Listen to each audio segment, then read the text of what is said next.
হবিগঞ্জের আজমেরীগঞ্জে পূর্ববিরোধের জেরে সংঘর্ষে জড়িয়েছে আওয়ামী লীগ ও বিএনপির দুপক্ষ।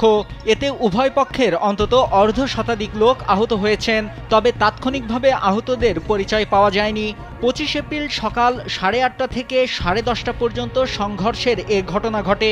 স্থানীয় সূত্রে জানা গেছে, বিগত কয়েক বছর ধরে উপজেলার জলশুকা ইউনিয়নের নোয়াগড় গ্রামের বিএনপি নেতা আক্তার মিয়া ও আওয়ামী লীগ নেতা শাহজাহান মিয়া ওরফে শাহজাহান মেম্বারের মধ্যে গ্রাম পঞ্চায়েতের ফিশারি, জমির আয়ের আর্থিক হিসাব ও গ্রামীণ আধিপত্য বিস্তারকে কেন্দ্র করে বিরোধ চলে আসছিল। গেল 22 এপ্রিল শাহজাহান মেম্বারের পক্ষের একজনের পারিবারিক একটি ঝগড়াকে থামাতে গেলে শাহজাহান মেম্বারের লোকজন আক্তার মিয়ার পক্ষের একজনকে মারধর করে।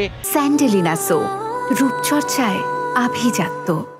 এই বিষয়টি নিয়ে গেল দুদিন যাবৎ উভয় পক্ষের লোকজনের মধ্যে উত্তেজনা বিরাজ করছিল। এরই জের ধরে শুক্রবার সকালে উভয় পক্ষের লোকজন দেশীয় অস্ত্রশস্ত্র নিয়ে সংঘর্ষে জড়িয়ে পড়ে। আহতরা পার্শ্ববর্তী বানিয়াচং উপজেলা স্বাস্থ্য কমপ্লেক্স, হবিগঞ্জ সদর হাসপাতাল সহ বিভিন্ন হাসপাতালে চিকিৎসা নিয়েছেন। এর মধ্যে গুরুতর আহত অবস্থায় 5 জনকে সিলেট ওসমানী মেডিকেল কলেজ হাসপাতালে পাঠানো হয়েছে, তবে তাৎক্ষণিক আহতদের নাম পরিচয় পাওয়া যায়নি। আজমেরীগঞ্জ থানার ভারপ্রাপ্ত কর্মকর্তা এবিএম মাইদুল হাসান বলেন, খবর পেয়ে পুলিশ ঘটনাস্থলে গিয়ে পরিস্থিতি নিয়ন্ত্রণে আনে। বর্তমানে পরিস্থিতি স্বাভাবিক রয়েছে ও সেখানে অতিরিক্ত পুলিশ মোতায়েন করা হয়েছে।